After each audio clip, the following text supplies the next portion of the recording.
Voilà, c'est en route pour le 18e et final, 18e et chapitre final de la scène. J'ai pensé surtout improviser ce soir et faire le plus possible de conversation.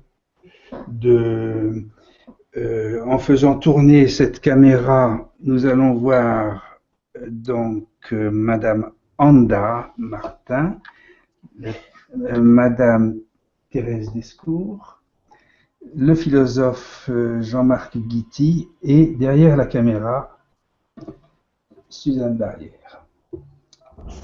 Et donc, alors, par quoi peut-on commencer? Est-ce que quelqu'un ouvre une discussion et un sujet?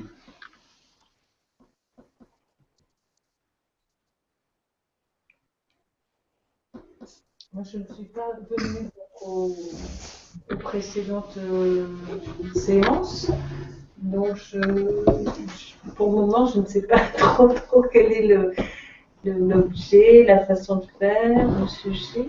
Voilà, c'est simplement une conversation comme ça, comme on fait. L'objet, c'est donc un roman qui qui se titre La Scène. Et SC, bien sûr. oui, en un seul mot, Lascene, en un seul mot. Et donc,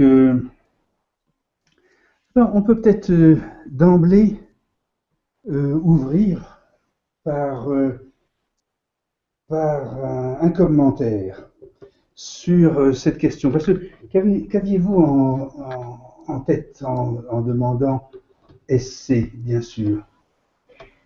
J'ai pensé à la scène, à la scène de la Bible. Voilà, voilà. Donc ça va être l'occasion on peut démarrer là-dessus.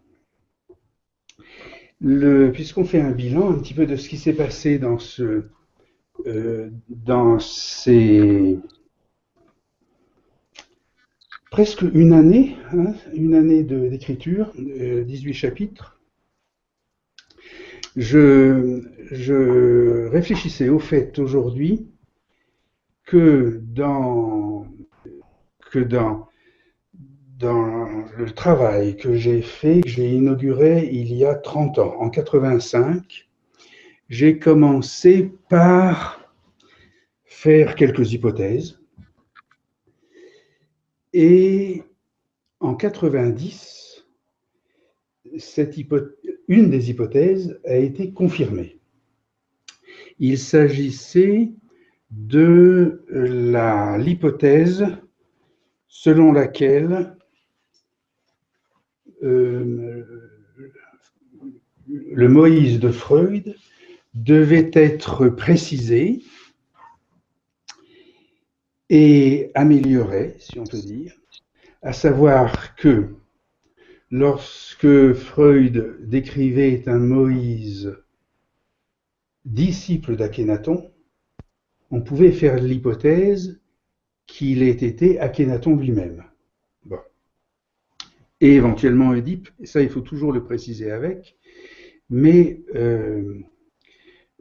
commençons d'abord sur ça. Alors c'était une hypothèse en 85. Et en 90, je me suis trouvé à Londres, où j'ai fait, par une heureuse coïncidence, connaissance, et j'ai rencontré un égyptologue qui écrivait un livre, qu'il est peut-être ici, ce livre-là, oui, il est dans la bibliothèque ici, qui écrivait un livre qui donnait la définition ou qui faisait la démonstration égyptologique. Moi, je ne suis pas du tout égyptologue, c'était simplement sur la base de la psychanalyse et le freudisme que je faisais cette hypothèse Akhénaton Moïse. Et là, c'était un égyptologue qui produisait la thèse de ça.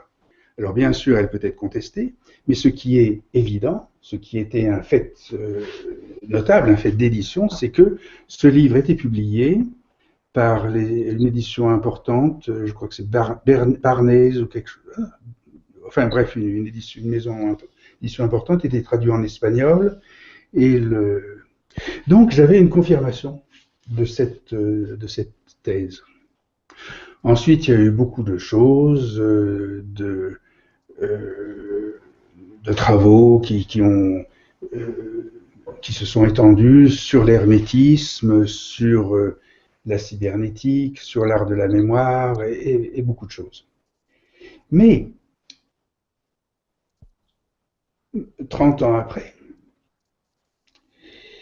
c'est-à-dire actuellement, en 2014, durant l'écriture de la scène, j'ai obtenu une seconde confirmation des hypothèses très anciennes, cette fois-ci, qui est très ancienne. Cette hypothèse, elle était tellement embarrassante que j'en parlais peu, mais enfin, je l'ai bien écrite et formulée à plusieurs occasions. C'était le fait que le sacrement chrétien, l'Eucharistie, le pain eucharistique, était à l'origine était chargé d'un produit psychoactif, d'une drogue. Ça me semblait un peu naturel parce que ça existait tout le temps à l'époque, mais en fait, bon, c'était pas du tout quelque chose que l'on disait habituellement. Surtout, ou par exemple, que cette drogue fut le LSD. Mais au fil des années, j'observais qu'il y avait un bon nombre d'éléments qui concouraient à confirmer à soutenir cette hypothèse. À savoir qu'il y avait un universitaire canadien il s'appelle Dan Mercure, comme le Hermès mercuriel, enfin c'est son nom, il s'appelle. Dan Mercure avait fait l'hypothèse que déjà ce qui s'appelait dans la Bible précisément le manas de Moïse était pas un manas psychique uniquement, mais était un manas chimique, et que selon l'hypothèse de Dan Mercure, il y voyait du LSD aussi. Et pourquoi? Ceci était appuyé, troisièmement, par les études faites par le découvreur du LSD, qui s'appelle Hoffman, un Suisse des laboratoires Sandoz, qui, après avoir découvert le LSD, a passé de nombreuses années à chercher à savoir si le LSD avait été utilisé auparavant, enfin avait pu être raffiné, composé auparavant. C'est un extrait d'un champignon qui pousse sur le seigle, sur le blé. Et Hoffman a conclu, le bouquin est là aussi, c'est la route, The Road to Eleusis. Hoffman conclut que si les alchimistes et les médecins grecs étaient aussi habiles qu'avaient été les médecins d'Amérique centrale ou des chimistes de la même époque, enfin des époques anciennes, à ce moment-là, ils avaient donc, s'ils avaient été aussi habiles que dans d'autres contrées, ils avaient la capacité de faire le raffinage, de raffiner l'ergot de seigle et de créer du LSD. Ceci était ajouté au fait que on trouvait autour du temple, des régions des temples de Déméter, c'est-à-dire des mystères d'Éleusis, qui étaient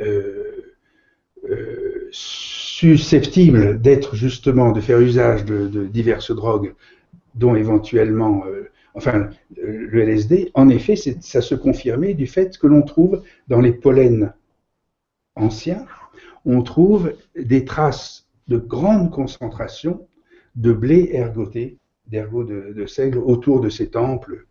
Donc il y a un énorme faisceau d'éléments qui arrivait à contribuer à cette idée. troisièmement, il y avait ni plus ni moins les éléments très récents, très récents, beaucoup plus récents que le christianisme et que Moïse, que Akhenaton. Il y avait les épidémies de fièvre des Ardents, qui sont peints par Jérôme Bosch. On voit bien les similitudes, mais on sait maintenant qu'il y avait des intoxications par l'ergot de seigle, et que ces intoxications faisaient appeler à ce moment-là des exorcistes qui étaient sous le patronage de saint Antoine, lequel saint Antoine était le patron de ces exorcistes parce qu'il avait vécu les mêmes tentations ou les mêmes délires ou les mêmes phénomènes qui étaient ceux du blé ergoté. Or, saint Antoine, ce saint Antoine-là était celui qui allait apprendre au moment du christianisme aux moines coptes en Égypte comment fabriquer le sacrement chrétien. Donc il y a dans divers domaines, en chimie, en archéologie et en histoire médiévale et en histoire du christianisme, il y a une grande profusion d'éléments qui vont dans ce sens. Mais j'en étais toujours à l'hypothèse. Je n'avançais pas plus que dernièrement, ou pendant l'écriture de cet ouvrage, de la scène, qui utilise, qui étudie, qui exploite et qui remet en scène les écrivains de science-fiction, qui étaient von Vogt, qui était Asimov, qui était Hubbard, et puis qui finalement a ajouté un écrivain qui s'appelle Philip K. Dick. Et j'apprenais dernièrement, donc j'en ai fait part à quelques occasions, mais là je le dis beaucoup plus précisément, j'apprenais que ce fantasme ou cette supposition que j'avais avec les différents éléments archéologiques, historiques et chrétiens, et même bibliques, ces différentes suppositions qui étaient accentuées par le fait qu'au moment de l'usage du LSD, l'usage moderne en Californie et aux États-Unis, sous le patronage cette fois-ci de Timothy Leary lui-même faisait allusion à faisait cette promotion d'un éventuel destin chrétien de ce LSD, et tout cela entrait toujours dans l'hypothèse, jusqu'à ce que j'apprenne que précisément vers les années 80, entre 60 et 80, avec Leary, avec Huxley, avec Philip Dick, c'est-à-dire le beau-père de Philip Dick, était un évêque important, un des évêques les plus importants des États-Unis, et j'apprenais donc dernièrement qu'il y avait eu des procès en hérésie, dont on ne savait pas grand-chose, parce qu'ils ont été occultés, censurés, du fait qu'ils ont été finalement annulés. L'évêque qui s'appelle James Pike, qui était le beau-père de Philip Dick, avait parcouru ou encouru, je ne sais, 4 procès en hérésie par le corps ecclésiastique des États-Unis, et ces procès avaient été annulés ou arrêtés, les poursuites n'avaient plus lieu parce que, à l'évidence, James Pike avait raison. Et on n'allait pas pouvoir le traiter d'hérétique. Or, ce que James Pike expliquait ou promouvait comme à l'époque de Nixon et à l'époque de Kennedy, James Pike expliquait que le LSD qui avait cours aux États-Unis était probablement déjà utilisé par les chrétiens. Donc, ce qui se passe actuellement, c'est que nous découvrons que cette hypothèse que j'avais faite sur des éléments, sur des spéculations avec des éléments assez précis, De même que lorsqu'à Londres, je découvrais cet égyptologue qui confirmait par l'égyptologie que la question était très sérieuse, l'hypothèse était très posable. De même, le fait qu'il y ait eu ces procès en hérésie par tout le corps ecclésiastique américain veut bien dire que l'hypothèse est très considérable, est très posable, elle n'est pas farfelue, elle n'est pas divagatoire et elle n'est pas légère. Et en plus de ça, nous avons, de la façon dont les choses se sont passées pour ces procès, le fait qu'ils ont été étouffés. Le chef d'accusation était bien l'histoire de... Voilà. Il y avait plusieurs chefs d'accusation, mais il y avait celui-là. Et d'ailleurs, Pike, à la fin de sa vie, meurt, il était âgé, mais il meurt accidentellement en Israël, dans le désert, à la recherche de traces justement de ce sacrement, de voir où est-ce qu'on ça aurait pu pousser, enfin où est-ce que, enfin voilà, il faisait un travail d'archéologue à ce moment-là, et tout ça est raconté par son gendre, Philippe Dick, qui à la fin de sa vie, comme on en parlait donc dans les conférences précédentes, et fait un travail beaucoup plus d'historien que d'auteur science-fiction. Donc, tout ça en réponse à cette question, comment est-ce que s'écrit la scène? Est-ce que l'on l'écrit C-E-N-E ou bien... Au départ, je ne savais pas que ça allait mener à ça. Oui, Jean-Marc, tu as une question? Moi, je voudrais que tu reviennes un petit peu sur la psychohistoire parce que toutes ces séances ont permis de mettre un contenu. Peut-être on peut faire une petite synthèse, parce que c'est la dernière fois donc pour cette série en tout cas là, donc j'en profite pour te dire aussi, en ton hommage, te remercier de nous avoir ouvert des pistes hors des sentiers battus finalement. C'est assez inhabituel ce qu'on t'entend dire. Et puis ça brasse beaucoup de connaissances. Il y a un éclairage sur l'archéologie, sur l'Antiquité, la relation entre l'Égypte et la Grèce. Il y a toute la culture hermétique que tu maîtrises très bien et que tu fais résonner avec ton propos.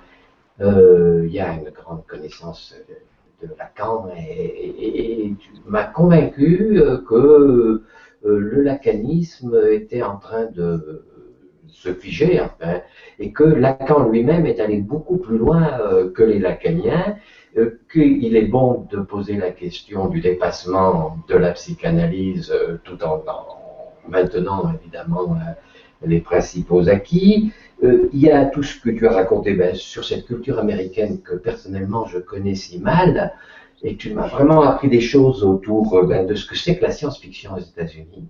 Qu'est-ce qui s'est passé autour de cette Hubbard, d'où vient cette scientologie, bon, même le genre même de la science-fiction. Enfin, là, tu nous as apporté beaucoup de choses, mais ce qui n'est pas tout à fait clair encore pour moi, parce que peut-être c'est le plus compliqué quand même, et ça rejoint un petit peu la scène primitive, mais aussi comment, d'une certaine manière, elle anticipe des choses que nous n'avons pas encore vécues dans l'avenir. C'est-à-dire cette logique de l'histoire que je t'ai entendu développer 2 ou 3 fois et que j'ai pas encore bien comprise, avec un temps qui ne serait pas vraiment un temps linéaire. Voilà, si tu peux revenir un petit peu là-dessus. D'accord, volontiers.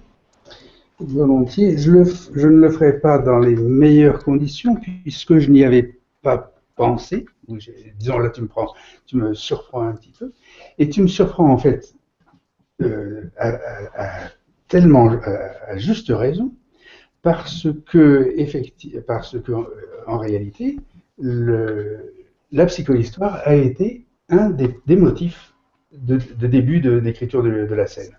J'ai commencé ce propos, ce traité, la scène, parce que je réfléchissais beaucoup plus que ces histoires de LSD ou choses comme ça, je réfléchissais à l'époque, en début 2014, je réfléchissais à la psychohistoire.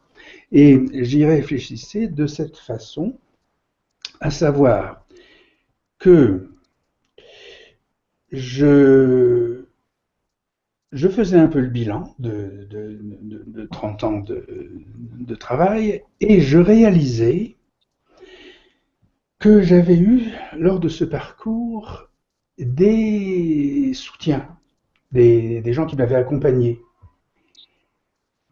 Pas du tout du côté de la psychiatrie, pas du tout du côté de la psychanalyse, bien au contraire, puisque donc nous ne nous entendions pas très bien, mais des psychohistoriens m'avaient proposé un poste à l'Institut de psychohistoire, ou à la Société française de psychohistoire, avec, je crois que son prénom c'est Bernard, en tout cas il s'appelle Liris. Et puis ensuite j'avais été invité en Nouvelle-Zélande par Norman Sims. Et puis, toujours sur ce motif de la psychohistoire, où je parlais de psychanalyse, où je parlais de tas de choses, mais c'était des psychohistoriens. Et troisièmement, j'étais à New York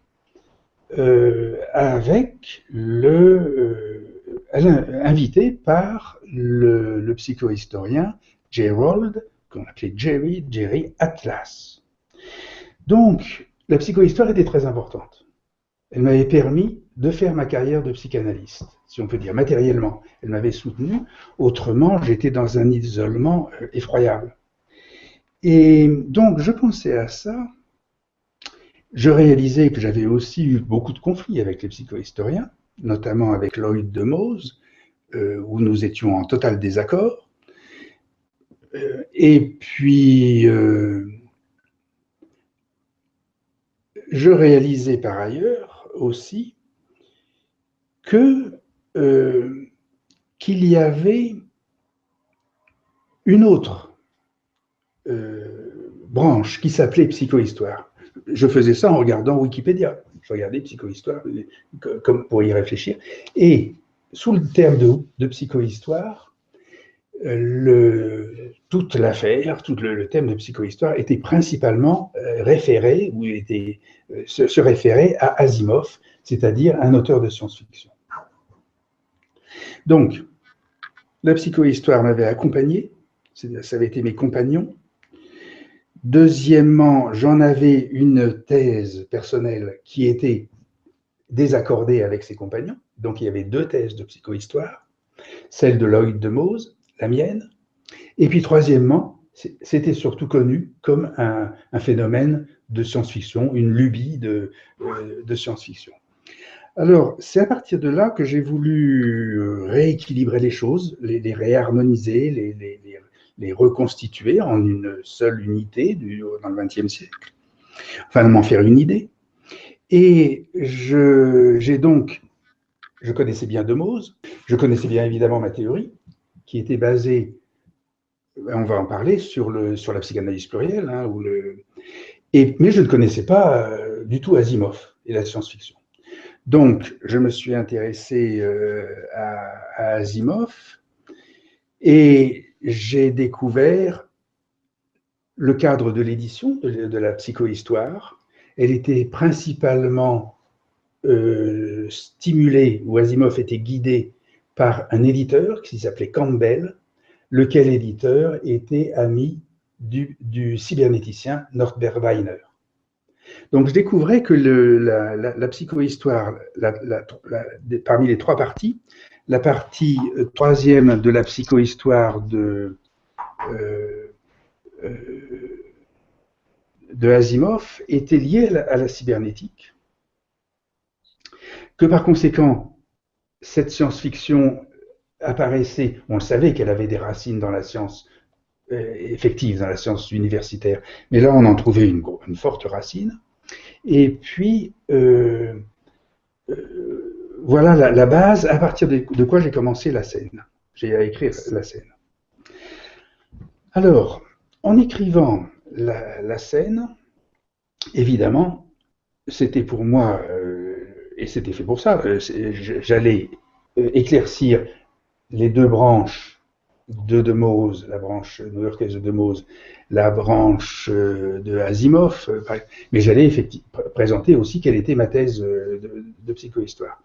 Alors, cette thèse de psychohistoire, elle s'est formée graduellement, d'une part, parce que, à la fin de sa vie, Freud demande de cesser la psychanalyse individuelle si on ne franchit pas l'abîme qui sépare la psychologie individuelle de la psychologie collective. Donc Freud évoquait quelque chose qui était de l'ordre d'une psychanalyse de la collectivité et donc de l'histoire collective. Après, la psychanalyse de l'histoire individuelle et de la mémoire individuelle.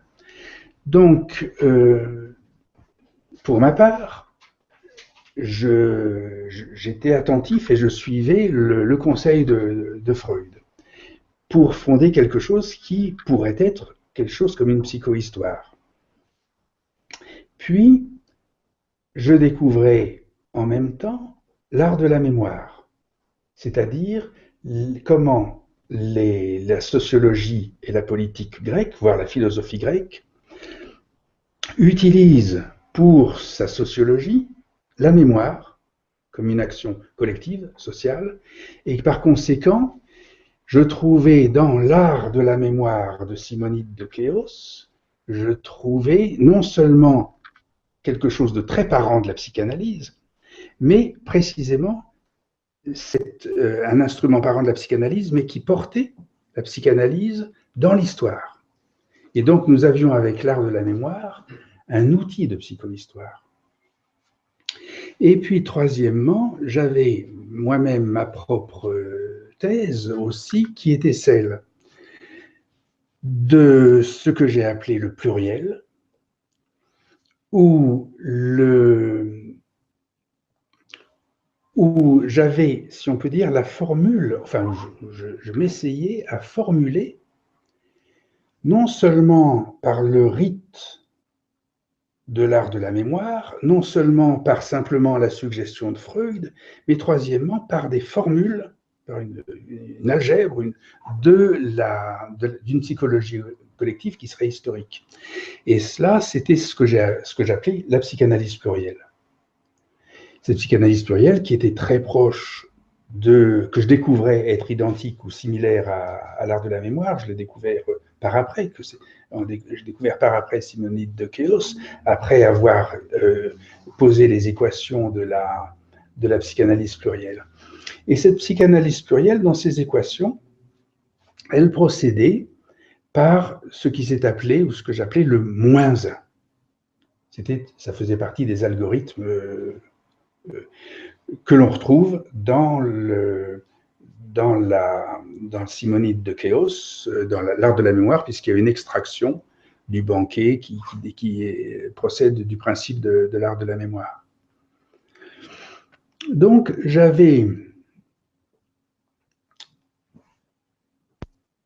au moment où je commençais à écrire comme ça la scène, et dans les premiers chapitres, je réaliser cette coalescence de la psychohistoire version Asimov cybernétique, de ma je dis entre guillemets ma psychohistoire version Simonide art de la mémoire, et puis il y avait toujours celle de Demose que je laisserai de côté, mais parce que donc elle concerne la païdomorphose, et là ce sont des règles cybernétiques particulières, parce qu'elles se remêlent à l'ensemble. Voici ce que c'est donc la psychohistoire pour moi. Est-ce que c'est un peu clair? Quatrièmement, je pourrais ajouter qu'il y a eu effectivement, il y avait le matériel même. Il y avait les faits historiques, là, comme la bataille de Marignan et ceci pour faire l'histoire. Là, il y avait Akhenaton, Moïse, Oedipe, l'histoire d'Amarna. Il y avait tous les phénomènes historiques aussi de cette psychohistoire. Est-ce que Moi, deux choses à travailler. J'avais rencontré pour ma part Simonide quand j'avais travaillé sur le lieu chez les Grecs. Parce que l'art de la mémoire consistait à se servir beaucoup des lieux aussi, comme s'il y avait une extériorisation de la mémoire cérébrale. On pensait qu'elle pouvait être dans les lieux, puis en parcourant les lieux, à chaque colonne du temple, par exemple, on avait attaché une idée, et en parcourant, en faisant le tour du temple, on retrouvait l'idée qu'on avait laissée là, et on sait que marcher, ça stimule beaucoup la mémoire, mais d'autant plus qu'on peut s'appuyer sur sur les choses que notre marche retrouve. Et donc c'est quand même une sorte d'extériorisation de la mémoire, non pas dans l'histoire, cette fois-ci dans les lieux, mais néanmoins, ça rejoindrait un petit peu ce que je t'ai entendu dire. Et quant à ta formule du -1, je crois que dans la psychiatrie institutionnelle, Houry se servait beaucoup de ce -1 pour critiquer justement l'institution. Parce que l'institution, elle est totalisatrice. Il faut qu'il y ait le tout. On pensera à ce qu'a dit Lacan sur le tout, et lui il cherche le pas tout aussi, Lacan. Donc il y a quand même, ça fait écho peut-être à la critique de l'institution totalisante chez Houry ou au patou de Lacan, ce -1 que tu extrais, parce que c'est un geste d'extraction, si j'ai bien compris dans ton idée. Mais comment est-ce que tu mettrais cela en relation avec le fait que toute histoire, alors on repensera à Akhenaton, Moïse, et toute histoire se construit sur quelque chose de soustrait, on va dire de caché, la scène primitive en l'occurrence. Est-ce qu'il y a une relation entre ces deux choses pour toi, une mémoire qui ne pourrait pas se totaliser? D'accord. Je ne saurais pas mieux. Enfin, si je vais essayer de répondre mieux, enfin d'en rajouter un petit peu, mais déjà, je ne saurais pas mieux répondre que comment dire, en approuvant, en confirmant ou en faisant écho à ce que tu viens de dire, parce que tes descriptions me semblent tout à fait justes. Ces rapprochements, les aspects du lacanisme qui présentent le -1, l'extraction, l'intérêt de Houry et d'autres. Je dois dire aussi, il y avait un fameux Lyonnais, il est trop fameux pour que je fasse un effort pour retrouver son nom, c'est le genre de choses que j'oublie, puisque lorsque j'étais en grande difficulté, j'avais été le voir en lui racontant ma thèse, et de l'extrait, et donc il m'avait tapé sur l'épaule, et ensuite, selon mes amis, poignardé dans le dos, et alors qu'il allait utiliser par la suite justement ce que je lui avais évoqué au début de cette étude du -1, parce qu'elle est problématique tout de même. Tu fais bien référence à Lacan qui parle qui présente ce patou, donc ce qui manque au tout et cette chose-là, mais toute sa pratique de Lacan a été celle du cartel où il propose un +1. Hein, et c'était précisément en étude à l'époque, en 85, c'était sur le vif de cette observation du cartellanisme lacanien que j'avais forgé cette idée et ce concept ensuite du -1. Alors, donc, à part cette toute petite précision, donc tout le reste, tu as répondu à ma place puisque tu as dit tout ce qu'il fallait dire. Seulement, la seule chose donc que je rajouterais ou que je compléterais à mon sens ou que j'apporte mon apport à côté ou avec ce que tu dis, tient au fait que cet art de la mémoire que tu décris comme externe, ce voyage dans Rome, enfin, où on met des mémoires sur les places, ces procédés d'orateur, disons, se sont appelés, ou ou avec Giordano Bruno, se caractérisent plus comme une mnémotechnique que comme l'art de la mémoire authentique. L'art de la mémoire, disons que cette mnémotechnique aurait été une espèce de dégradation de l'art de la mémoire, que Bruno remet en exercice réel, si on peut dire, ou profond, ou authentique, et donc pour le destin que l'on sait. Mais ça, là, je ne fais que témoigner de ce que j'ai compris de Franz Zietz, qui est la spécialiste de l'art de la mémoire, et qui explique donc que cette différence entre cet art de la mémoire externe dont tu parles et ce que fait Bruno, où il conçoit, où il réintroduit dans l'histoire une des technologies d'art de la mémoire qui sont des processus internes d'imagination, de pensée avec la pensée. C'est-à-dire que les roues sont internes, il n'y a pas d'objet externe à ce moment-là, et cet art psychique, on va dire, ou interne, est décrit par Franz Zietz comme une préfiguration de l'informatique. De même que Léonard de Vinci avait fait une préfiguration des machines mécaniques, que Michel-Ange c'était de l'anatomie, Bruno c'est le legs de la Renaissance, le legs de l'hermétisme, en l'espèce de l'informatique, selon Yates. Parce qu'on appelait, à son époque, on appelait ça des cerveaux artificiels. Alors, maintenant, là où je vais apporter quelque chose d'encore plus personnel, d'ajouter à ce que tu dis, d'ajouter quelque chose de plus personnel et qui revient sur ce thème de la scène, c'est que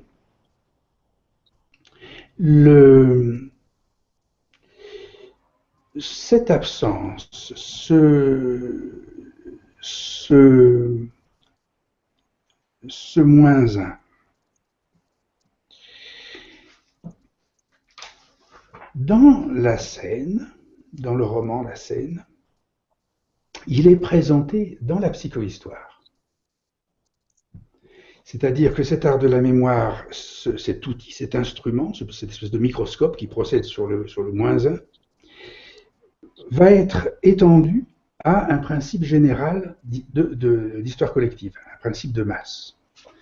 Et je l'exprime dans cette recherche que j'attribue dans la scène à Neiweier, c'est-à-dire Weiner, qui fait une étude de la masse en termes de pluriel. Ça, c'est ma thèse que je mets dans la bouche, j'espère qu'il n'en voudrait pas, et sous la plume dans l'esprit de Weiner. Donc, ce pluriel, cette masse, je l'écris avec des petits n. Puisque c'est ce qu'on utilise habituellement en mathématiques. Pour faire quelque chose qui est pluriel, on fait petit n. Il y a petit x, c'est l'inconnu, y, c'est le résultat, et puis on met petit n pour faire quelque chose en nombre. Et donc, dans la masse des individus, dans une masse anonyme, c'est-à-dire dans ces fonctions de tous semblables, d'une démocratie ou d'une masse, ce qu'on appelle une masse, en les écrivant de la lettre N, il y a un non-N, un absence, un extrait, un moins N, si on peut dire. Cette absence de cet individu, je la décris dans la scène comme une absence non aristotélicienne. Ça, c'est la référence à von Vogt. C'est la référence ensuite donc à la sémantique générale. Et ce moins n, ce moins petit n, cet absent de la démocratie, c'est celui qui vote. C'est celui qui va être dans comment ça s'appelle, l'alcôve, dans l'isoloir. Là, nous avons le citoyen en position moins n. Moins n. Je l'appelle, pour compléter et pour arriver au but où je voudrais t'apporter cette précision, je l'appelle donc, puisque on ne peut pas l'écrire moins n, ça c'est une procédure aristotélicienne, ou de dire pas n, ou de dire n absent. La sémantique générale ou la négation non aristotélicienne ne peut pas mieux dire que de dire c'est un trou d'n. Il y a des n et il y a un trou parmi ces n. Style forclusion, on pourrait appeler Lacan pour ça et on en parlerait. Mais ce trou d'n va très bien pour tout de suite faire un rapprochement, et là un apport que j'amarre et que je connecte à notre réflexion sur la psychohistoire, c'est-à-dire que il y a dans l'anatomie humaine, en bas de l'abdomen, dans l'aine, il y a chez les hommes un trou, un sphincter, qui s'appelle le sphincter inguinal. Et ce trou d'aine n'existe pas chez les femmes. Par conséquent, il y a, si nous suivons la psychanalyse jusqu'à Lacan, qui nous indique que les pulsions sont basées sur des sphincters, il y a une différence pulsionnelle où il y a un lieu de logique pulsionnelle tout à fait remarquable dans cette différence qu'il y a entre le sphincter testiculaire de l'homme et l'absence de trou d'aine dans le corps de la femme. Et c'est d'autant plus remarquable, il faut y faire d'autant plus attention, que précisément, comme d'habitude en psychanalyse, c'est là où on fait attention, que personne n'en parle, que c'est complètement tabou, on n'en parle pas, et que même quand Freud va faire un article complètement consacré à ce qui s'appelle de mémoire, je crois, le titre, c'est de la différence, les conséquences psychologiques de la différence anatomique des sexes. Il va parler du pénis, de ceci, de cela, et il ne va pas parler des testicules et donc de ce trou d'aine. Donc, ce qui se passe dans la thèse que je présente, c'est que nous avons, par une certaine logique, que nous avons amené toute une thèse sur l'absence d'un individu dans une masse. On l'a appelé trou de petite n, une absence de citoyen n. Eh bien, cette logique-là, elle s'appuie dans la psychanalyse individuelle, où elle correspond dans l'intimité de l'individu à cette logique entre l'homme et la femme. Le fait qu'il y ait une racine pulsionnelle basée sur ce trou inguinal, ou pas, entraîne ce qu'on appelle un rapport sexuel ou pas, c'est-à-dire toute la libido, toute la relation homme-femme que la psychanalyse étudie.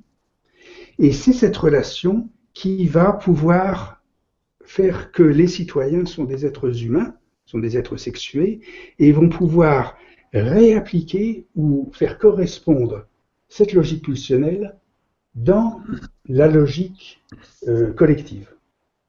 La même formule s'appliquant entre le trou inguinal et le trou social, si on peut dire.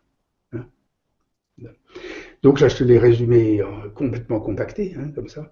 Mais c'est pour te dire que dans la théorie de la psychohistoire que j'ai faite, elle part de la psychohistoire de l'enfance, c'est l'œil de Mose, elle part de la psychohistoire, de la science-fiction, de la cybernétique, c'est Asimov.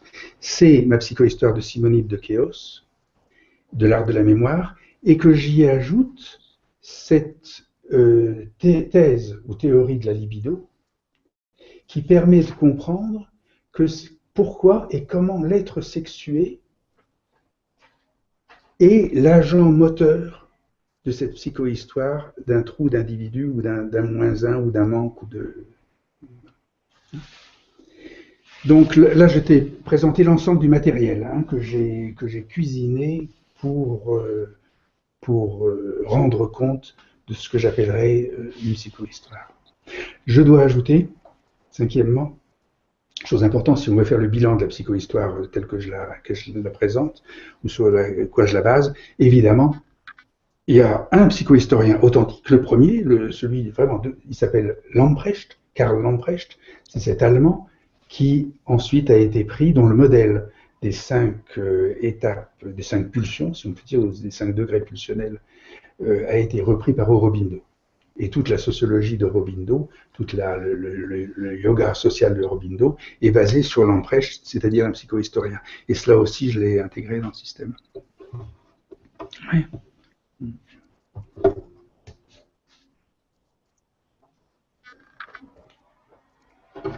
On est à 46 minutes.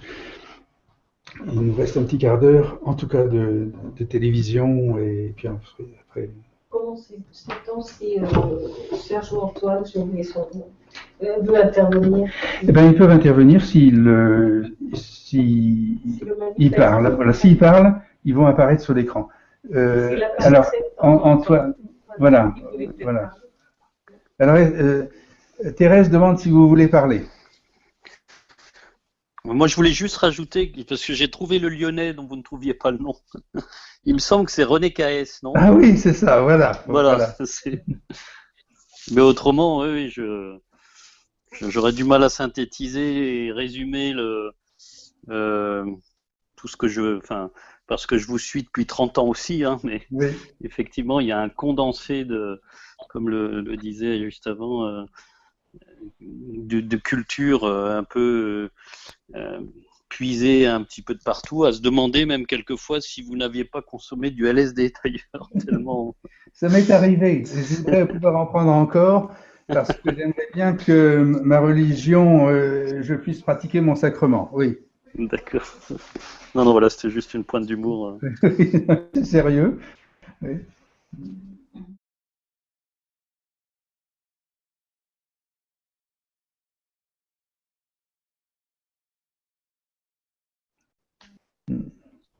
Alors c'est sûr que ça fait beaucoup d'éléments pour moi qui arrivent.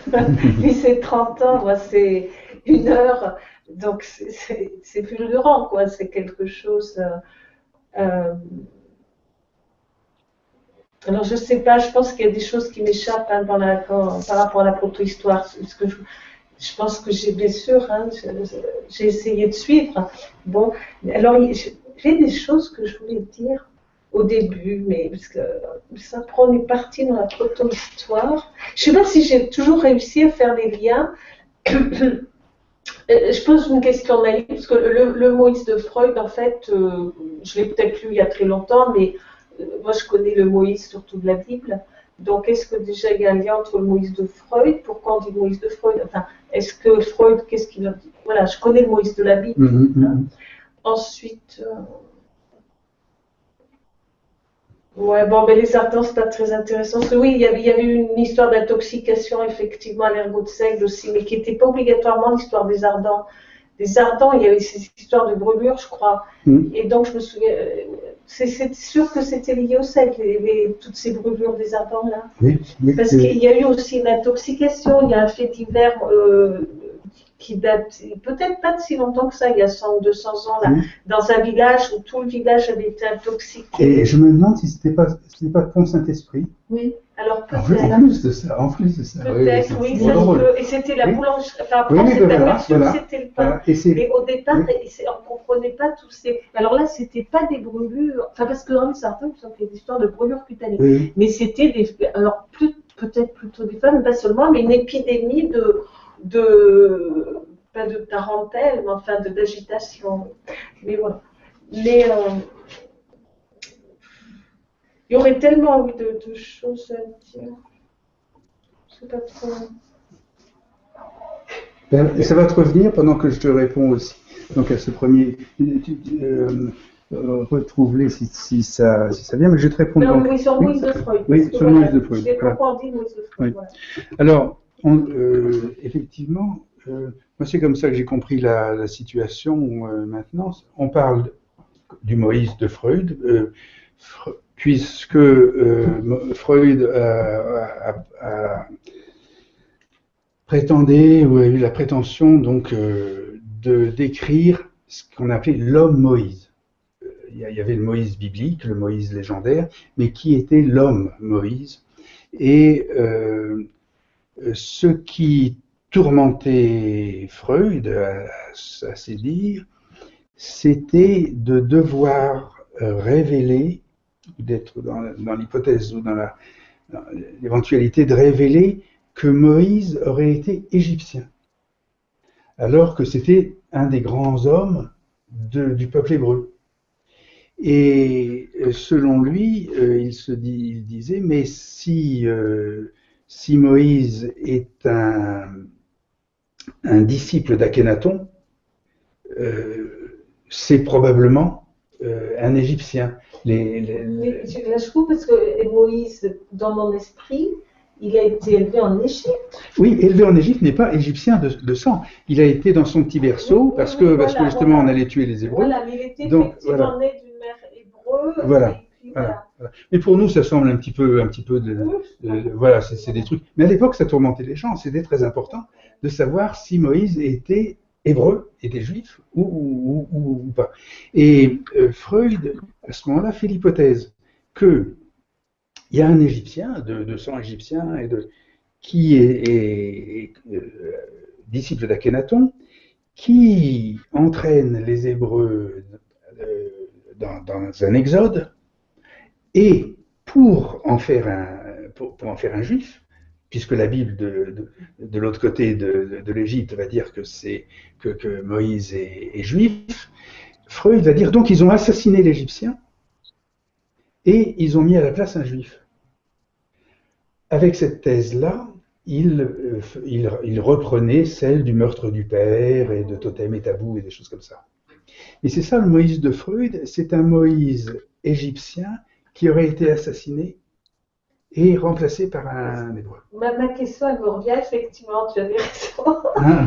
Parce que c'était, puisqu'on parle du rituel de l'Eucharistie et Moïse, c'était bien antérieur, donc je crois que j'ai pas bien compris le lien, même si le manas de Moïse était tel qu'on en parle du manas chimique, j'ai pas bien compris le lien avec le rite de l'Eucharistie. D'accord. Oui, c'est vrai. Oui. Pourquoi? D'accord. Mais alors, on va terminer avec aussi, finalement, ça fait le lien. On va repréciser l'histoire de l'affaire du Moïse et ça va bien faire le lien avec l'Eucharistie, enfin le pain de l'Eucharistie. C'est que, donc il y a ce Moïse de Freud où Moïse est embêté puisque, Freud, excusez-moi, est embêté puisqu'il se dit je vais être chargé de dire que c'est un Égyptien, qu'on l'a tué, qu'on a mis un Hébreu, un faux Moïse à la place ou un Hébreu. Mais personnellement, étudiant ce Moïse de Freud et le révisant ou l'améliorant et le changeant grandement, je partais du départ en disant mais c'était pas un disciple d'Akhénaton qui menait les Hébreux à l'Exode et puis après qui avait été changé, mais c'était Akhénaton lui-même. D'une part, c'était une première modification de ce Moïse de Freud. Hein, c'était Akhénaton qui aurait été... Qu'est-ce que ça change? Attends, je termine l'histoire, après on verra ce que ça change. Donc c'était le Akhénaton. Maintenant, lorsque nous revenons à Akhénaton, que nous connaissons beaucoup mieux que cet hypothétique disciple dont on ne sait rien, On sait que Akhénaton est le fils du roi Amenophis III et de la reine Tii. Rappelle-moi juste le temps avant, enfin, on dit avant Jésus-Christ. Rappelle-moi. 1200, 1000. Velikovski dit 1000, mais généralement c'est acquis, c'est 1200, 500. Donc cet Akhénaton, s'il était Moïse, on le connaît. Mieux que celui qu'on ne connaît pas, exactement, évidemment. Et on sait donc, on connaît son père, qui était de sang égyptien, c'est certain, mais on connaît la mère Ti, sa mère Ti, on connaît les parents de Ti. Et les parents de Ti sont hébreux. Ils ne sont pas de sang égyptien, ne sont pas de la cour. Donc Akhénaton est un hébreu. Donc, Freud n'avait pas de souci à se faire, c'est bien un Moïse hébreu qui, même s'il s'appelait Akhénaton, si on sait qui c'est, il n'y a aucune contradiction avec la Bible. Donc, c'est le cas de dire, ça ne change rien du tout.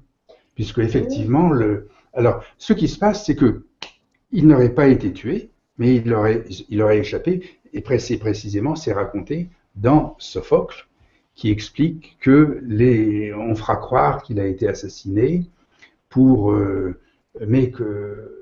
Enfin voilà, ça c'est Oedipe à colonne. Hein. Mais alors, pour revenir maintenant sur l'Eucharistie. Je pense que tu dis que c'est Oedipe aussi. Non, ça n'en parle pas, c'est trop compliqué. Donc, je peux rester sur l'Eucharistie. Le fait que ce soit Oedipe, ça nous explique ou ça nous précise, ou ça nous révèle que non seulement donc ce n'était pas un disciple égyptien, mais c'était le pharaon hébreu lui-même, et que deuxièmement, il n'a pas été tué. Puisque donc Sophocle nous explique que ceux qui le poursuivront chercheront à faire croire que Oedipe a été assassiné à la frontière du royaume, mais qu'en fait il a échappé en initiant Thésée, etc. Donc Freud est grandement corrigé, grandement modifié. Ce n'est pas un disciple, mais c'est Akhénaton lui-même, et deuxièmement, il n'est pas tué, c'est une escapade. Alors maintenant pour l'Eucharistie, qu'est-ce qui se passe avec l'Eucharistie? Là, j'ai un tout petit doute sur le moment de la scène, mais je pense qu'elle se situe, vous me corrigerez peut-être, après la transfiguration. Et ce qui se passe dans la scène de la transfiguration, qu'est-ce que c'est que la transfiguration? Qu'est-ce que c'est que la scène de la transfiguration? C'est le moment où, après que Jésus-Christ se soit rendu à Jérusalem pour négocier ou voir comment les rabbins allaient accepter son sacerdoce. Il veut y aller seul pour régler traiter ses affaires avec les rabbins, et finalement revient auprès de ses disciples qui l'attendent, auprès des apôtres qui l'attendent, et il leur dit, ça n'a pas bien marché, les nouvelles ne sont pas bonnes, ils ne seront pas d'accord. Bon. À ce moment-là, il sait qu'il va être condamné à mort, que la négociation, ils ne sont pas d'accord. Donc, il mène sur la colline sur une colline à part, pendant que les autres. Et c'est là où je me demande s'il prépare pas la scène, justement, enfin le repas, mais il prépare et il monte sur une colline, qu'on a appelée la colline de la Transfiguration, et auprès de 2 ou 3 de ses apôtres, il se montre en expliquant que, et ça c'est écrit par saint Paul dans le Corinthiens, et c'est bien expliqué aussi, en expliquant qu'il va leur montrer ce que les rabbins n'acceptent pas, c'est-à-dire de révéler l'identité de Moïse, parce qu'à ce moment-là apparaît en lumière Moïse dévoilé et Élie. Et le fait que Moïse soit dévoilé, c'est ce que Jésus-Christ montre à ses ses 2 ou 3 apôtres qu'il a amenés avec lui, en leur disant, voilà, c'est ça que les rabbins ne veulent pas savoir. Moïse doit rester voilé, et c'est ce que saint Paul appelle le ministère de la lettre, au lieu du ministère de la parole, hein, quelque chose comme ça. Et alors, à ce moment-là, il a donné son explication à ses disciples, et ils vont, me semble-t-il, c'est après qu'a lieu la scène, où c'est le dernier repas, et où à ce moment-là, il présente l'Eucharistie, c'est-à-dire, il remet non seulement l'identité, il a restitué l'identité de Moïse, et deuxièmement, il restitue le sacrement de Moïse, avec la scène. Et les premiers chrétiens, en effet, vont en Égypte faire usage du sacrement psychoactif. C'est saint Antoine qui va le leur enseigner, etc. Et deuxièmement, l'identité de Moïse dévoilée est en effet reconnue comme Hermès Trismégiste, c'est-à-dire le roi monothéiste d'Ado-Santine, que les pères de l'Église, comme Lactance et saint Augustin et autres, authentifient comme l'initiateur de Moïse, c'est-à-dire que le trismégiste est reconnu par les premiers chrétiens. Maintenant, on est dans une structure mythologique, c'est-à-dire que c'est pas l'histoire historique, l'histoire historienne qui est intéressante. D'ailleurs, moi, je n'y crois pas beaucoup à cette histoire historienne. On n'établit pas des faits, mais un peu des structures. Et donc, ce qui me semble intéressant, c'est le rapport là. Parce que quand on pose Moïse, on le pose comme l'image d'un père archétypal pour le peuple juif. Et d'ailleurs, c'est dans ce sens que Freud l'entend, figure paternelle, donc tuée. Quand on pose Oedipe à l'inverse, Freud l'a toujours mis en position, dans la position du fils. Et donc, ça revient à troubler un peu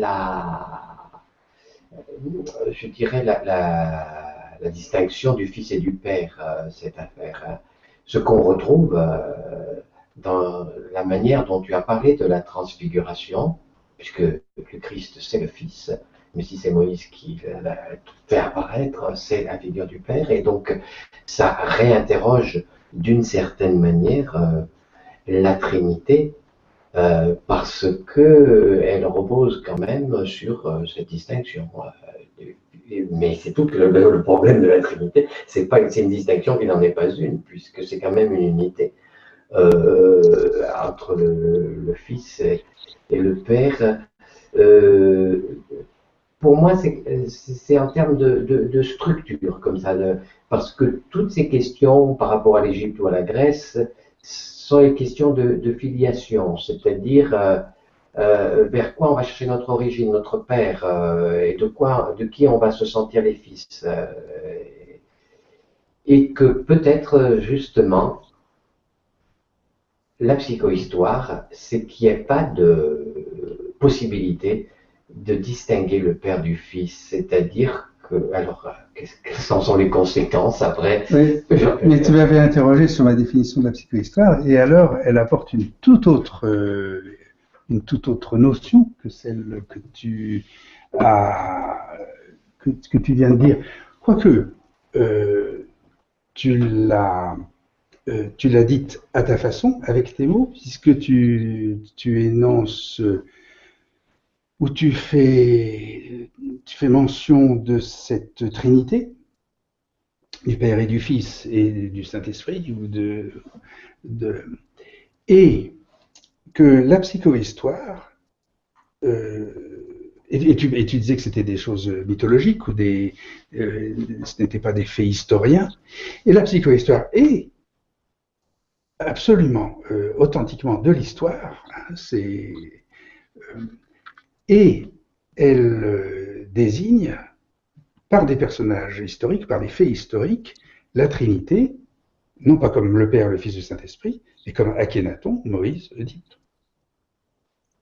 Et c'est c'est tout à fait une autre version, c'est une traduction, mais cette trinité que tu as vue que tu décris dans le monde ou dans le paradigme mythologique, sur le menu psychohistorien, c'est le Akhenaton Moïse Oedipe. Pour aller un petit peu plus loin, très rapidement, c'était la question du générationnel que je voulais poser. Oui.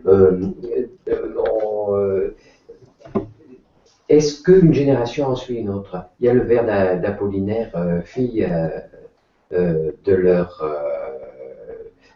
fille de leur fille. Comment, à un moment, la génération antérieure peut aussi être la génération postérieure. Ce qui est intéressant dans la Trinité, c'est que le générationnel, il est circulaire, il n'est pas linéaire. Et que tout ce qui s'échange autour de cette histoire d'Oedipe et d'Akhenaton, ça nous renverrait à une sorte de temps non linéaire, c'est-à-dire non générationnel. Oui. Alors, donc, on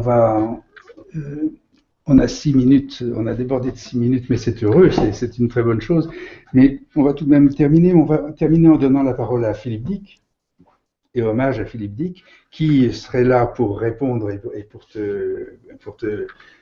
pour répondre très précisément à ce que tu dis. Donc pour cela, il faut, je viens de terminer, et Serge l'a terminé aussi ces jours-ci, le texte parmi ses derniers écrits qui s'appelle SIVA, Système intelligent, vivant, actif, ou quelque chose comme ça. Enfin, c'est une allusion au Shiva hindou, mais c'est le titre d'un roman, d'un des 3 romans qui est intégré dans ce qu'il appelle la trilogie divine. Un de ces 3 romans, c'est l'histoire de James Spike, et de tout ce que j'en ai parlé. L'autre, c'est l'invasion divine, c'est-à-dire comment est-ce que le divin est actuellement en train, ça c'est le supramental de Aurobindo. Et le premier, Siva, c'est exactement ce que tu viens de poser comme problème. Et donc Dick fournit ses réponses avec, il ne décrit pas un temps linéaire, il décrit un temps télescopique, si on peut dire, comme qui fait que enfin voilà, tout Siva est une étude, est une exégèse. D'abord, sur une exégèse, c'est une conclusion sur le fait, et je te laisse le lire à ce moment-là, hein, et on aura ses réponses. Ok, bon, je vous dis bonsoir, à moins qu'il y ait une question très importante ou une notion, Antoine ou Serge. Non, très importante, non. Ok, au revoir. Ok, alors à bientôt, au revoir. À bientôt. Merci.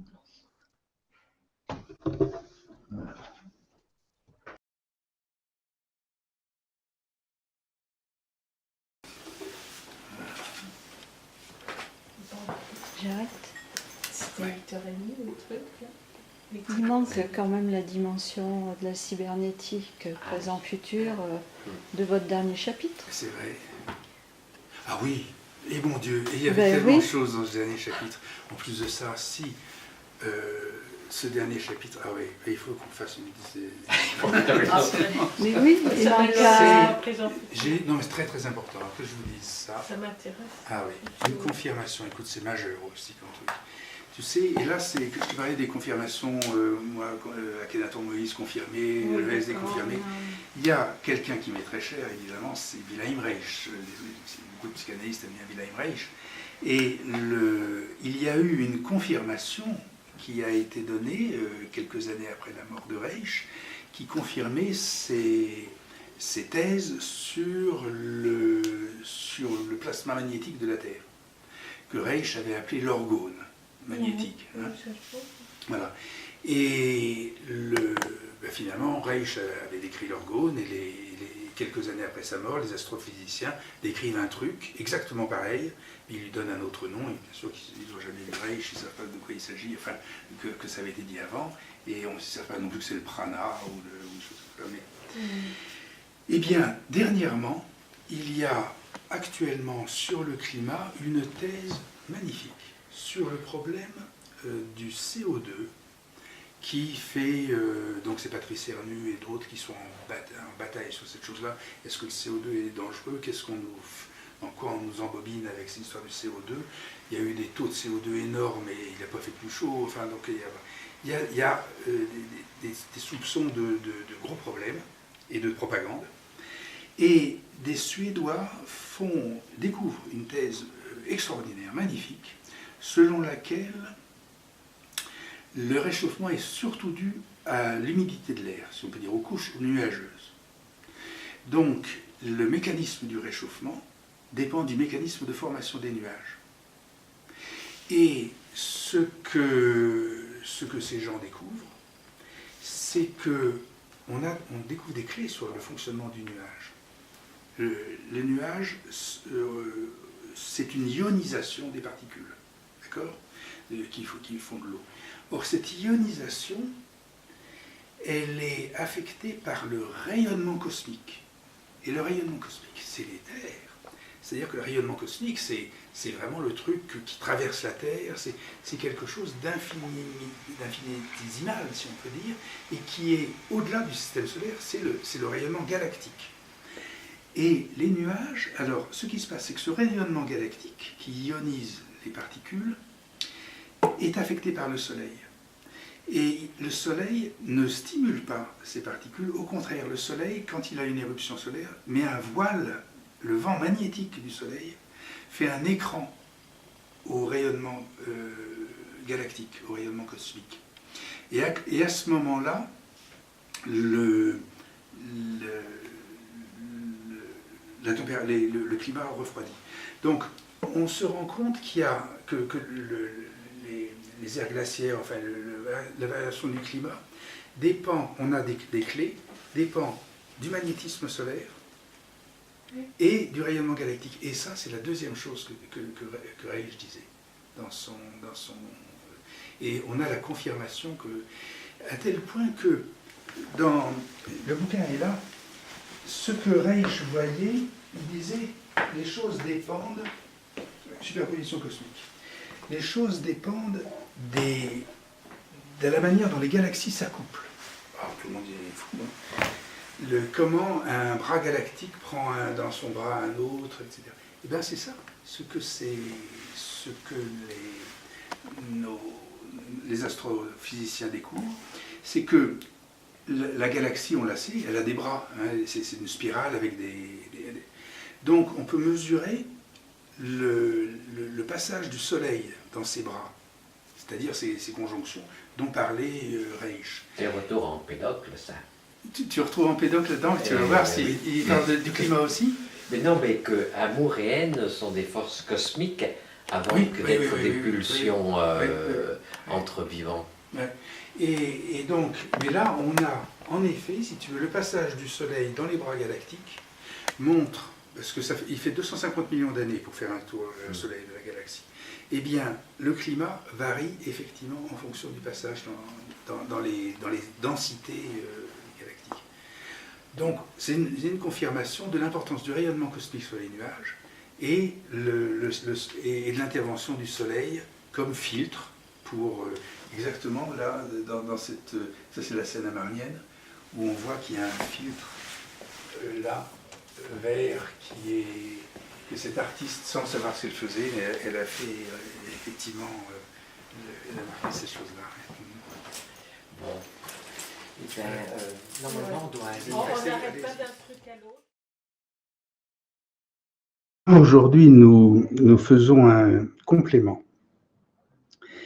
2-3 jours plus tard, et après l'édition du chapitre, enfin du commentaire du chapitre 18, un complément qui s'est avéré nécessaire et demandé, parce que donc lors de cette déclinaison du chapitre 18, finalement j'en avais pas parlé, donc je l'avais pas présenté, et il faut le faire.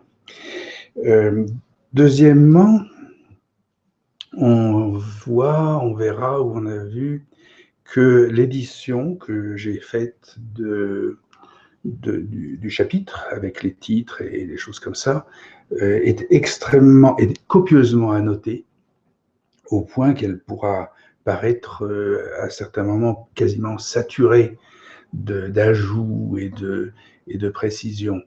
Ce qui n'empêchera pas d'arrêter le film, de le reprendre sur des petites périodes et comme ça de pouvoir tout suivre et assimiler si on le souhaite. Enfin voilà, donc ce complément que je vais essayer de faire bref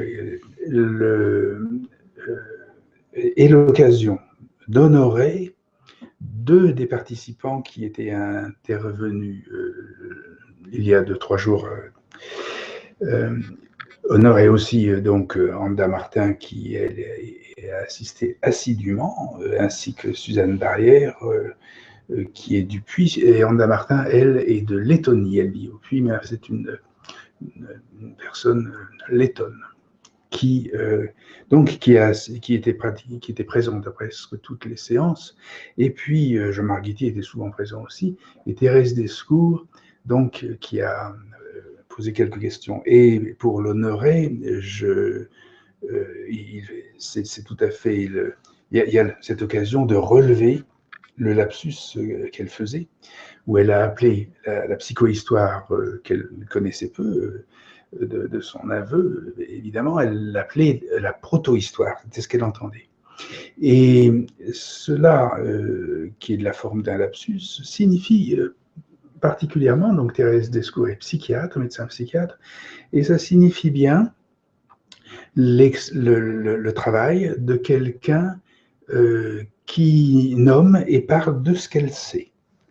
Et lorsqu'il y a quelque chose qu'elle ne sait pas, ou qu'elle apprend, ou qu'elle cherche à comprendre, eh bien, la nomination qu'elle va employer va être aussi une recherche. Et par conséquent, donc, c'est une forme de lapsus, mais qui est tout à fait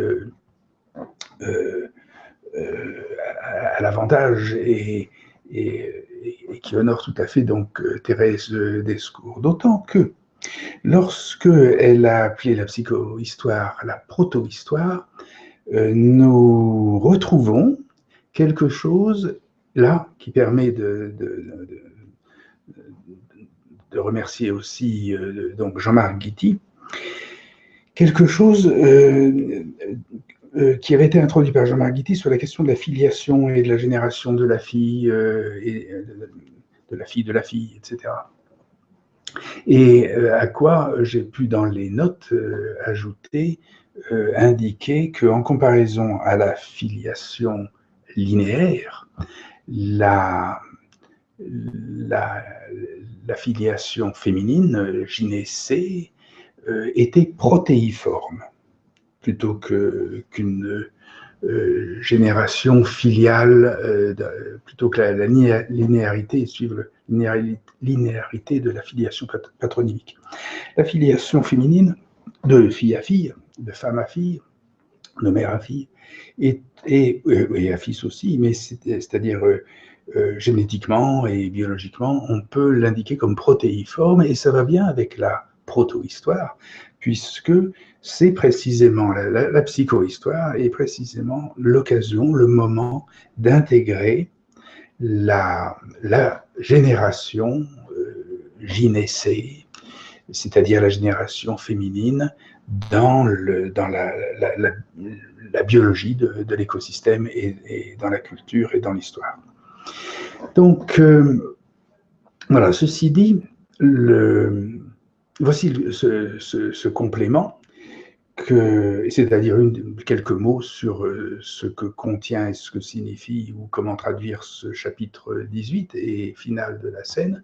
En fait, ce complément a déjà été introduit par la transition que l'on a faite offline et que j'ai ajouté donc à l'édition. Et offline, nous parlions de l'intégration des parties magnétiques et cosmiques de notre système écologique. Ces parties magnétiques et cosmiques sont décrites ou sont présentées il y a presque un siècle par Wilhelm Reich, qui découvre le plasma magnétique, enfin le décrit avant sa découverte, mais le décrit uniquement par les voies de l'observation psychanalytique, finalement, décrit le champ magnétique planétaire, ce qu'on appelle la magnétosphère, et aussi les champs cosmiques qu'on appelle aujourd'hui les rayonnements cosmiques. Et donc la combinaison de l'atmosphère, de son magnétisme, enfin du magnétisme planétaire et solaire et du rayonnement cosmique, est une explication, entre dans une théorie du climat actuellement, et c'était, bien avant qu'on le découvre ou qu'on en fasse aujourd'hui l'hypothèse, c'était quelque chose qui était décrit de façon très précise et avancée déjà par Wilhelm Reich. Donc, on voit bien que la psychohistoire ou la psychanalyse peut opérer comme une science-fonction. C'est c'est à ce titre-là que je décris la fonction précisément de la scène, du roman La Scène. Une science-fonction, c'est réellement une science, puisque on voit que la psychanalyse est capable de devancer les découvertes scientifiques, soit les découvertes cosmiques, Wilhelm Reich, de devancer les découvertes génétiques, voire Lacan et le nom du père, et de devancer aussi les découvertes égyptologiques, historiques, archéologiques, voire Akhenaton Moïse, par Freud. Et les uns comme les autres, Freud, Lacan et Reich, ayant décrit ces choses avant que la science universitaire s'en imbue. La science, c'est pour ça qu'on a dit des nimbus. Et alors, cette science-fonction, dans la scène et dans le chapitre 18, elle est décrite.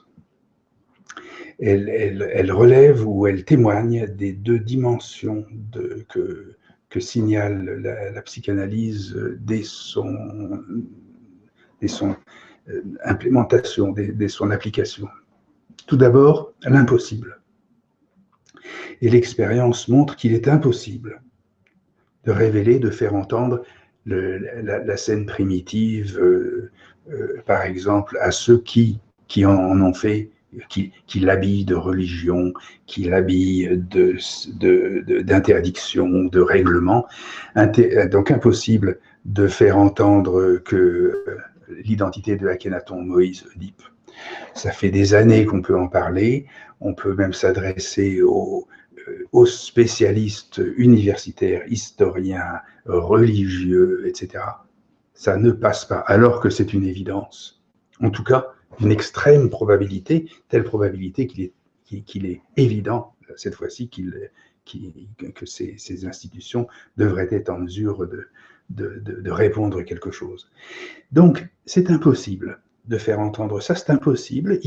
C'est un principe de n'en vouloir rien savoir, qui est au principe donc des habillages religieux de la scène primitive, et de même impossible de restituer ou de procéder du sacrement par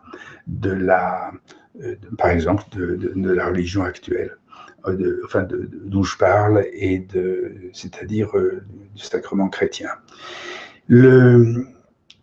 Donc, qui est remplacé par un placebo, de même que l'Akhenaton Moïse Oedipe est remplacé par une légende ou un mythe. Hein. Alors, c'est impossible, ce facteur-là, c'est à la base, au départ, ce qu'on avait établi comme traitement de la négation. C'est-à-dire que pour traiter, pour opérer une science-fonction dans ces conditions d'impossibilité, il faut passer par un traitement de la négation. Et puis, pour finir, on a aussi découvert, en prenant connaissance de Philippe Dick, que c'était la même chose, que c'était quelque chose qui était très précisément nommé et présenté dans le contexte de l'exégèse qu'a fait Philippe Dick, et il appelle l'expression de cet impossible, il l'appelle l'empire. Donc cet empire qui n'aurait pas cessé et que l'on peut désigner, que Sophocle désigne à la poursuite, cet empire qui poursuit sans cesse Oedipe dans sa fuite Hermès, de ce Hermès voyageur. c'est ce Hermès Trismégiste. Hein. Alors, cependant, cet impossible est transformé et porté en impuissance par la psychanalyse. C'est un petit peu autre chose, et ça correspond, l'impuissance au lieu de l'impossible, correspond plutôt à ce que, après Dick, si on peut se référer sur cette lignée-là, c'est Carrère qui parle du royaume à la place de l'empire. Et le royaume est l'expression de l'impuissance que la psychanalyse exprime. Telle, par exemple, cette impuissance à reconnaître la magnétosphère, à reconnaître à reconnaître Wilhelm Reich et sa théorie. Mais ce n'est pas impossible, c'est une impuissance, et elle n'est pas impossible puisqu'on voit que la physique, l'astrophysique, les physiciens découvrent, parlent, citent et théorisent et apportent les preuves de l'existence ou de l'objectivité du magnétisme, mais en ayant oublié, en omettant Reich, c'est-à-dire la fonction primaire, organique, disait Reich. Donc ça, c'est l'expression ou c'est la manière dont procède cette impuissance. Alors cette impuissance, elle mène non pas à l'impossible qui ne mène à rien, soit donc qui établit ce que Dick estime comme étant l'état de mort de l'Empire et de toute activité de l'Empire. C'est le règne de la lettre ou le ministère de la mort, dit saint Paul aussi par rapport au ministère de la parole. Mais donc cette impuissance va, par contre, au lieu de la mort, va décrire dans la scène. Elle se traduit aussi par la description d'un monde terminé, over. On a l'empire ou l'activité névrotique, psychopathologique de l'histoire humaine a fait son œuvre, c'est-à-dire qu'elle a complètement ravagé la vie sur Terre. Et je me souviens qu'il y avait un écologiste qui était là à une des séances et qui faisait foi du fait que tout de même la vie c'était dur à cuire et que l'humain était fort peu de choses et qui ne réussirait pas à détruire son écosystème. Et ça, c'est vraiment à remettre en doute ou en question les capacités que l'humain a déclenchées en n'y comprenant à peu près rien, mais en tout cas en construisant bien ces systèmes, sont des systèmes extrêmement délétères d'atomisme et d'autres destruction de l'information ou d'une accélération de l'entropie telle qu'on peut imaginer que l'être humain, que la civilisation réussisse en effet bel et bien à éradiquer assez rapidement, prochainement, donc toute forme de vie sur Terre pour la réduire ou pour ramener la Terre à la forme d'autres planètes qu'on dirait inertes, comme ça. Mais comme expression de cette impuissance, élimination de la vie, mais néanmoins subsistance, persistance ou déplacement de la vie précisément dans son système magnétique et organique. C'est-à-dire une vie intégralement, totalement, on va dire, ou entièrement de plaisir, d'orgones, ou ça plaisir c'est le chapitre de Freud, d'orgones, ou c'est le chapitre de Reich, donc, ou astrophysiquement, d'organisation, d'une organisation de mémoire et d'industrie humaine sur la base de son magnétisme, de la magnétosphère. Et cela correspond à l'art de la mémoire sous certains angles et semble de plus en plus quelque chose finalement de concevable même dans le domaine de l'astrophysique. S'il peut être prédit au titre ou par la psychanalyse ou par une perspective psychanalytique. Et donc c'est ce que décrit la scène. Et dans cette impuissance-là, qui donc forme ou formule par après, de même que les astrophysiciens ont formulé par après les descriptions de Reich, Lacan par après, donc la génétique filiale du Y et Freud par après. Ce que Ahmed Osman, etc., donc, ont découvert là, ce qui est accompli dans ce monde over, ce qui est accompli dans la magnétosphère ou dans l'organisation magnétique du système solaire, c'est le gouvernement, disons un gouvernement démocratique finalement. Et ça, c'est la machine à gouverner qui est admise parce que substantielle de plein pied, si on peut dire, au champ de l'information qui est celui de cette magnétosphère organique. Hein. Donc la machine à gouverner, que j'appelle APSO, qui est exprimable mais dans un état d'impuissance actuellement parce que personne ne s'intéresse à ça, ou surtout c'est quelque chose de tabou, quelque chose de la cybernétique, même les informaticiens repoussent plus que les autres, et encore mieux, on l'a vu dans l'histoire de la cybernétique, de certains partis politiques. Donc d'une part l'APSO, la machine à gouverner que j'appelle APSO, d'autre part la perduration de l'individu et le fonctionnement de l'individu dans cet état organique et dans cet état démocratique, c'est-à-dire l'UCMPP, c'est-à-dire cette unité cybernétique de mémoire des personnes physiques.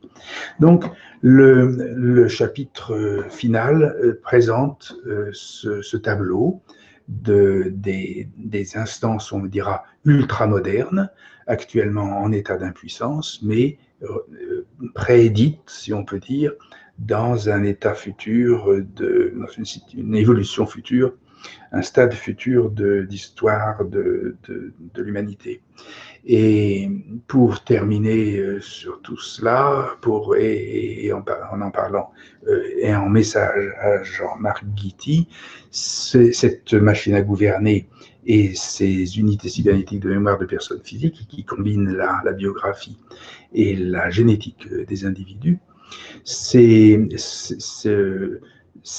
avatars permanents dans une démocratie magnétique, on va dire, ou organique, apporte disons, la plateforme de la temporalité que Jean-Marc Guity cherche et cherche à étudier cette temporalité qui, on l'a vu, donc la scène le démontre comment, qui comporte une relation et une identité à part égale entre l'homme et la femme, c'est-à-dire entre les générations filiales d'une part et les relations gynécées, enfin les générations gynécées et féminines entre cette héroïne qui s'appelle Nathalie et qui fait le fil, qui fait la fille, si on peut dire, de la scène.